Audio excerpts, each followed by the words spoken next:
अस्सलाम वालेकुम जी, कैसे हैं सब। अच्छा जी, आज की वीडियो का जो हमारा टॉपिक है वो है कि what is risk assessment, what are the steps of the risk assessment and what is the purpose. तीन चीज़ें इसी वीडियो के अंदर डिस्कस करेंगे। शॉर्ट सी वीडियो है, कंप्लीट देखनी है। सबसे पहली चीज़ ये कि व्हाट इज़ रिस्क असेसमेंट। अगर कोई भी इंटरव्यूअर आपसे क्वेश्चन पूछ लेता है या वैसे ही कोई पर्सनल आपसे पूछ लेता है कि व्हाट इज़ रिस्क असेसमेंट, तो आपने इसको इस तरह से आंसर करना है। A risk assessment is a step-by-step process of execution and to check what are the hazards and what are the control measures. That's it. अब इसकी हम चलते हैं स्टेप्स के ऊपर। What are the steps of the risk assessment. इसके 8 steps हैं, आपने ये अपने पास नोट डाउन कर लेने हैं। मैं जो स्टेप्स आपको बताऊंगा मैं एक एग्जांपल के साथ भी इसको क्लियर करूंगा और ये आपको क्लियर हो जाएगा। सबसे पहली चीज़ ये है कि एक्टिविटी, आपने एक्टिविटी लिखनी होती है, किस एक्टिविटी के ऊपर आप रिस्क असेसमेंट कर रहे हैं। ठीक है, एक्टिविटी। उसके बाद आपने लिखना है identify hazards and significant hazard, आपने वो आइडेंटिफाई करने हैं। उसके बाद आपने रिस्क लिखना है, रिस्क या इम्पैक्ट। ठीक है, रिस्क या इम्पैक्ट। उसके बाद आपने लिखना है कि who might be harmed and how. ठीक है, उससे किन किन लोगों को मसला होगा और कैसे होगा। ये 4 चीज़ें होगी। उसके बाद आपने रिस्क रेशो लिखनी है। ठीक है, who might be harmed and how लिखने के बाद आपने रिस्क रेशो लिखनी है कि इसकी रिस्क रेशो कितनी है या रिस्क लेवल आप इसको कह दें। देन आपने कंट्रोल मेजर्स उनको देने हैं। कंट्रोल मेजर देने हैं कि इस चीज़ को, ये कंट्रोल मेजर जो आप दे रहे हैं अगर ये इसके ऊपर डाले जाएं तब इसको कम किया जा सकता है। कितना कम किया जा सकता है कंट्रोल मेजर के नेक्स्ट स्टेप पे रेजिडुअल रिस्क के उसके ऊपर दोबारा से आपने फिर उसका रिस्क की रेशो लिखनी है, रिस्क का लेवल के जो आपने कंट्रोल मेजर दिए हैं उसको इम्प्लीमेंट करने के बाद इसका लेवल नीचे आ गया। ठीक है, एंड देन आपने रिस्पॉन्सिबिलिटी लिखनी है। रिस्पॉन्सिबल पर्सन के अंदर कौन आएगा, कैसे आएगा, मैं आपको बताता हूँ। फर्स्ट ऑफ ऑल पहला स्टेप क्या था, एक्टिविटी।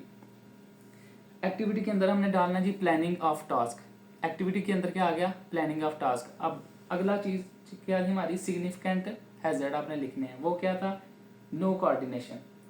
ठीक है, एक्टिविटी क्या थी हमारी, प्लानिंग ऑफ टास्क, और हैजर्ड्स का क्या आ गया, नो कोऑर्डिनेशन। अब इसके अंदर हमारा रिस्क और इम्पैक्ट क्या आ गया, personal injuries.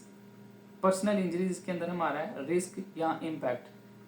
Who might be harmed and हो, आपकी जो भी कंपनी है, एबीसी कंपनी पर्सनल, उसी के एसेट, उसी की प्रॉपर्टी, उसी के जो भी है वर्कर, वो सारे ही उनको ही मसला होगा, वो ही उसके अंदर आएंगे। ठीक है, who might be harmed and हो के अंदर। And then initial risk. अब अच्छा, जब रिस्क कैलकुलेट करना है तो आपने 2 चीज़ें लिखनी है, प्रोबेबिलिटी और सेवेरिटी। पिछली वीडियोस के अंदर मैंने आपको रिस्क की डेफिनेशन के साथ बताया था कि risk is equals to probability multiply by severity. Probability क्या होती है, किसी चीज़ का कितना इम्कान है होने का, और जब हो गया सेवेरिटी क्या है, किस हद तक वो जाएगा। ठीक है, उसका जो नुकसान है किस हद तक हमें नुकसान होगा उससे। इन दोनों को लिखने के बाद आपने फॉर एग्जाम्पल प्रोबेबिलिटी हमने लिखी 3, सेवेरिटी लिखी 4, 3 मल्टीप्लाई बाय 4 क्या आ गया 12। तो इसका रिस्क लेवल क्या हो गया हमारे पास, हाई। तो अब रिस्क लेवल आपने लिख दिया जी, मीडियम या हाई, जो भी लिखा आपने। फॉर एग्जांपल इधर हाई था, आप कंट्रोल मेजर्स देंगे। ये जो हमारा 6 नंबर पे स्टेप था, कंट्रोल मेजर्स। आप कंट्रोल मेजर्स देंगे कि इस एक्टिविटी पे ये वाले कंट्रोल मेजर्स होने चाहिए।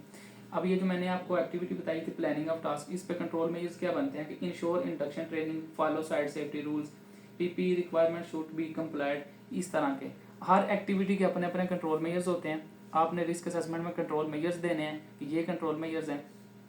After implementing the control measures आपके पास रेजिडुअल रिस्क क्या आएगा। पहले रिस्क का लेवल क्या था, हाई। अब आपने कंट्रोल मेजर देने के बाद उसको किधर लेके आना है, मीडियम पे। ठीक है, मीडियम पे या लो पे। तो आपने कंट्रोल मेजर दे दिए, आपका रेजिडुअल रिस्क अब क्या आएगा, देन आपने दोबारा से वही प्रोसेस करना है, सेवेरिटी प्रोबेबिलिटी मल्टीप्लाई पे जो भी आएगा रिस्क रेशो कितनी आई है वो डिपेंड करेगी, ग्राफ पे आपने देखना है, उसका आपने रिस्क लेवल लिख लेना, उस रिस्क को आपने नीचे ले आना है। तो आपके कंट्रोल मेजर्स सक्सेसफुली इंप्लीमेंट हो गए हैं। एंड देन आपने रिस्पॉन्सिबल पर्सन लिखना है, रिस्पॉन्सिबिलिटी जिसने इस एक्टिविटी की लेनी है। कौन होगा, HSC supervisor, sorry HSC officer and site supervisor. ठीक है, 2 बंदे होंगे, HSC officer and site supervisor. तो ये 2 बंदे इसके लिए रिस्पॉन्सिबल होंगे। अब हर एक्टिविटी के ऊपर डिफरेंट हो सकते हैं रिस्पॉन्सिबल पर्सन। कोई हो में भी किसी एक्टिविटी पे आपको साइड मैनेजर की ज़रूरत पड़ जाए या किसी की ज़रूरत पड़ जाए, तो आपने इस रिस्पॉन्सिबिलिटी वाले सेक्शन में वो चीज़ें लिखनी।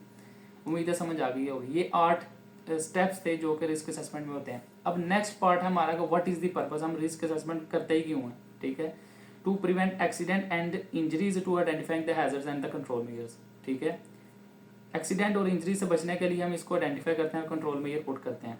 एंड देन आपने कह देना comply with the safety regulations, और जो आपका इन्वायरमेंट है, साइट का इन्वायरमेंट है, उसको महफूज करने के लिए हम करते हैं, ठीक है। प्रोटेक्ट द सेफ्टी इन्वायरमेंट, आप कह लें protect the safety environment and facilitate the emergency preparedness, facilitate the emergency preparedness, ये भी आपका इसके अंदर आ जाता है कि इस पर्पज़ के लिए हम करते हैं। और दूसरी चीज़ ये कि protect the workers and assets, ठीक है। ये 5 स्टेप्स हैं जो जिनकी वजह से हम वो करते हैं रिस्क असेसमेंट। ये पर्पज़ है इसका रिस्क असेसमेंट को कंडक्ट करने का, ठीक है।